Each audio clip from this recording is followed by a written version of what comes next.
Hey, so this is my first impressions of Population 1. It is essentially a VR battle royale on the style of like Fortnite and whatever. That you can, it's a VR title. It's on Oculus Store, on Steam Store, and yeah, it released today. I picked it up, and yeah, this is some Quest 2 footage of what you're watching right now, and I'm just here to give you my first impressions. This is not a review. I'm still working on my review for the Quest 2, and then after that, I'll probably go to Population 1 or something like that.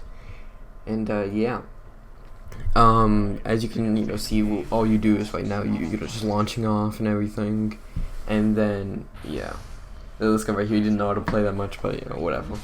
Yeah, all you have to do is just launch. I'm not really sure where it launches you, but yeah, you just launch off, then you go ahead and you pick a location you want to drop down on. So you see this guy dropped first, so I went over here, put my thing down and drop first, and then you just extend your arms to fly.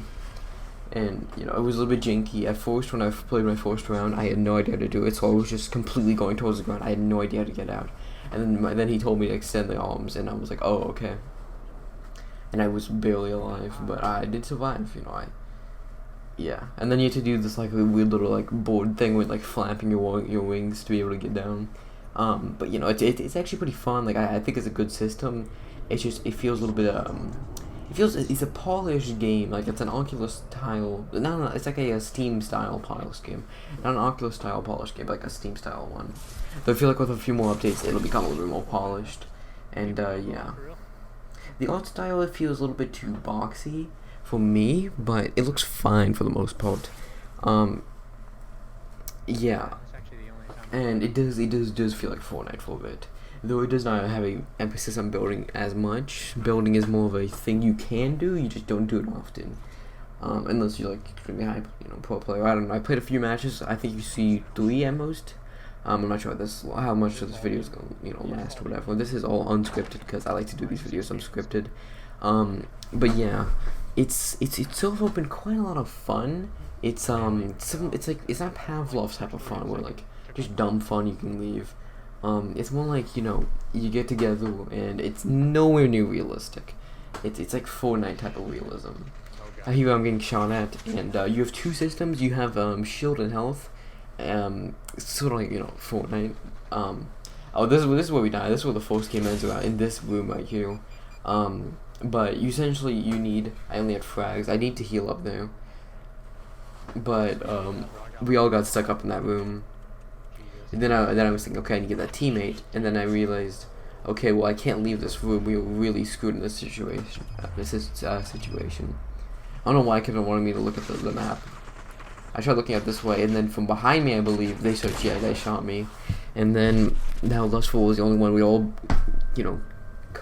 huckered up in this bunker, and he was just sitting here, with all these people. They just started running, and this guy right here, he just ran in and died instantly, with a shotgun. Then I was like on his right. You can't hear my audio, but I said on his right. And yeah, and then yeah, they just kept coming in, and then this guy, they got like a gunfight or whatever.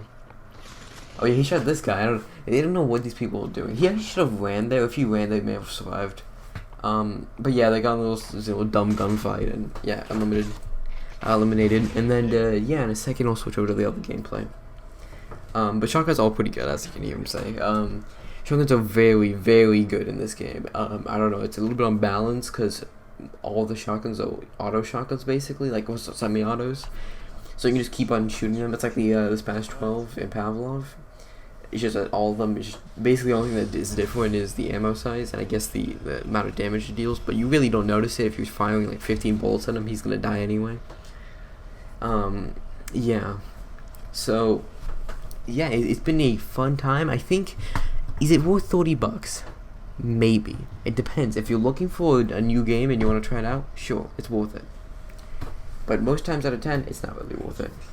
Here, this guy did this weird thing where he's like, he wanted to climb up the tower. Oh no, this wasn't that one. This was the game before that, I believe. Yeah. And I landed pretty well here. I'm pretty sure these guys were silent, and we died to like some people later on. Yeah, but it was like a challenger system, and I believe you can use microtransactions to buy cosmetics. But then again, there's like a battle pass that's free. I don't think you have to pay for the battle pass.